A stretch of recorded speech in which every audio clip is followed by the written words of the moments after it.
नमस्कार, मैं नियाज खान और आप देख रहे हैं एनएमएफ न्यूज। उत्तर प्रदेश में जारी सियासी रण जैसे जैसे आगे बढ़ रहा है, नेताओं की जुबान में भी तल्खियां बढ़ती जा रही हैं। तमाम वादों और दावों के बीच बुलडोजर, सांड, चिलम, आतंकवाद का मुद्दा भी छाया हुआ है। तो वहीं यूपी जैसे बड़े राज्य में चुनाव प्रचार करने का नुकसान क्या होता है, ये कुछ ही दिनों पहले बीजेपी के दिग्गज नेता अमित शाह के एक भाषण के दौरान देखने को मिल गया। जब रायबरेली में रैली कर रहे अमित शाह की जुबान ऐसी फिसली कि उन्होंने 12वीं के बाद इंटर वाला बयान दे दिया। इतने सारे युवा है, मैं आपको बताना चाहता हूँ, इतने सारे युवाओं को बताना चाहता हूँ कि आप एक बार भारतीय जनता पार्टी की सरकार बना दो। 12वीं पास कर जो भी इंटर में एडमिशन लेगा उसको लैपटॉप और स्मार्टफोन देने का काम ये भारतीय जनता पार्टी।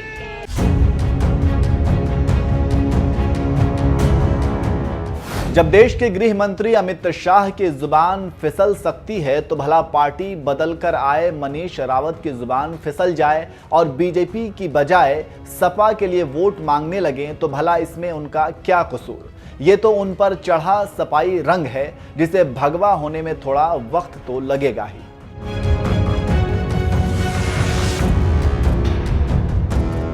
दरअसल इस चुनावी मौसम में जिला सीतापुर के सिधौली सीट से बीजेपी उम्मीदवार मनीष रावत कुछ ही दिनों पहले पार्टी बदलकर सपा से बीजेपी में शामिल हुए थे और उन्हें पार्टी ने टिकट भी थमा दिया।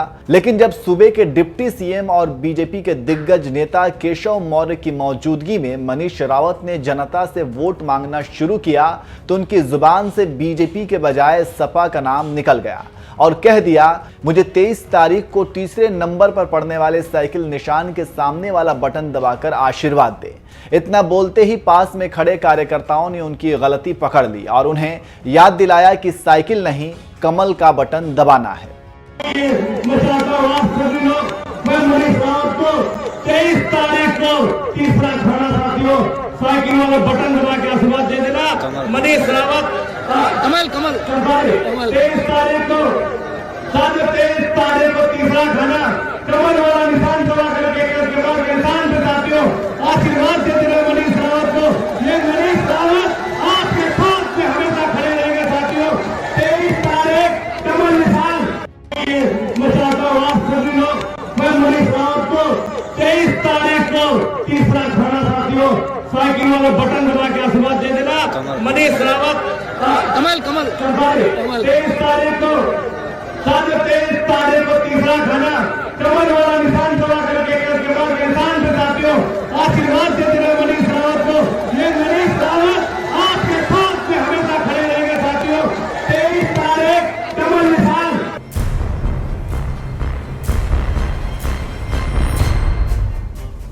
बीजेपी के धुर विरोधी रिटायर्ड आईएएस अफसर सूर्य प्रताप सिंह ने बीजेपी नेता मनीष तिवारी के इसी वीडियो को पोस्ट कर तंज मारते हुए कहा, लो कर लो बात।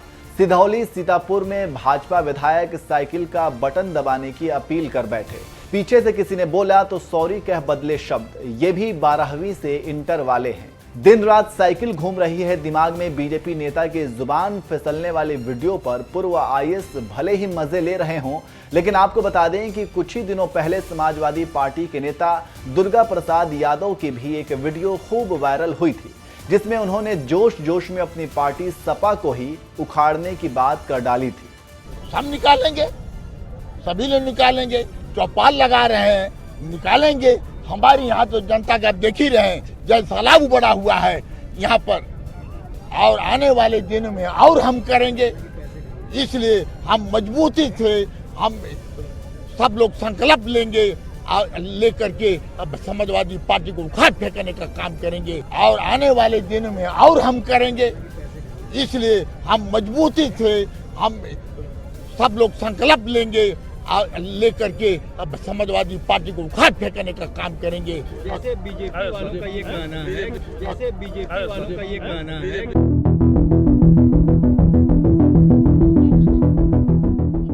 पूर्व मंत्री दुर्गा प्रसाद यादव की गिनती सपा के पुराने सिपाहियों में होती है। यही वजह है कि दुर्गा प्रसाद यादव के घरों पर होने वाले कार्यक्रमों में सपा के राष्ट्रीय अध्यक्ष अखिलेश यादव आते रहते हैं।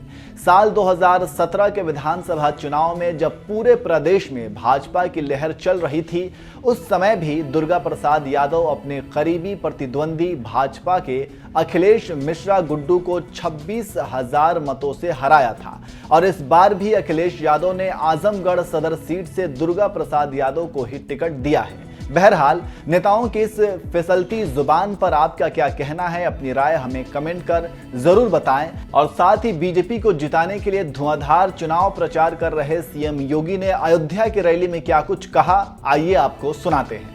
याद करिए 2017 के पहले क्या होता था।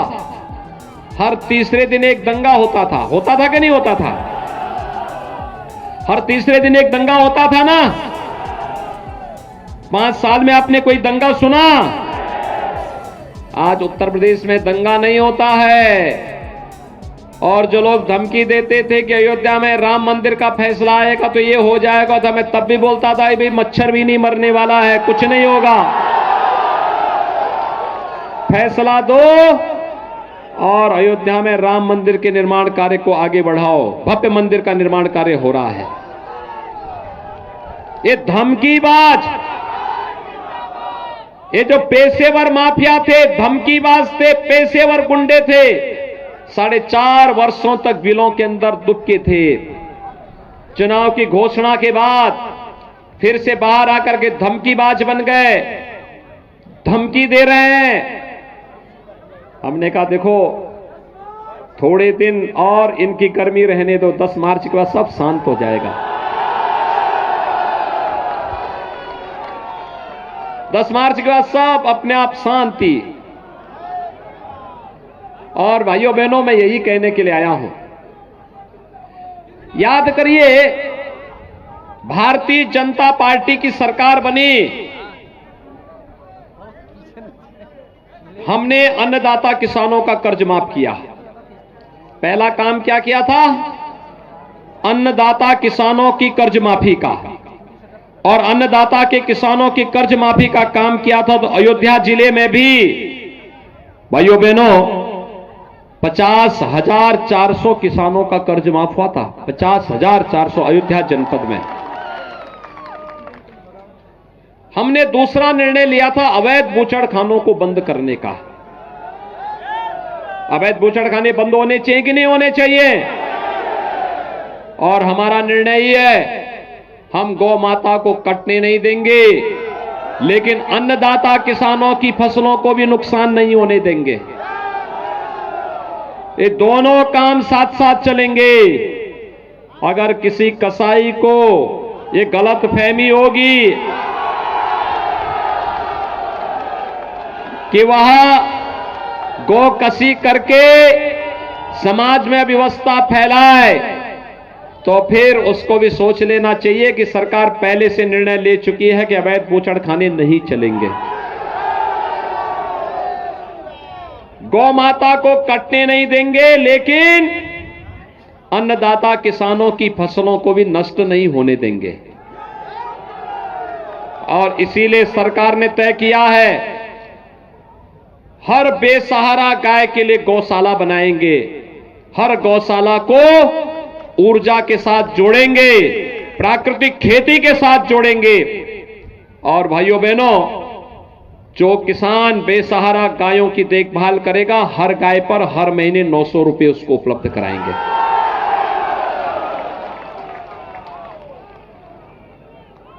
गौ माता की भी रक्षा होगी और साथ साथ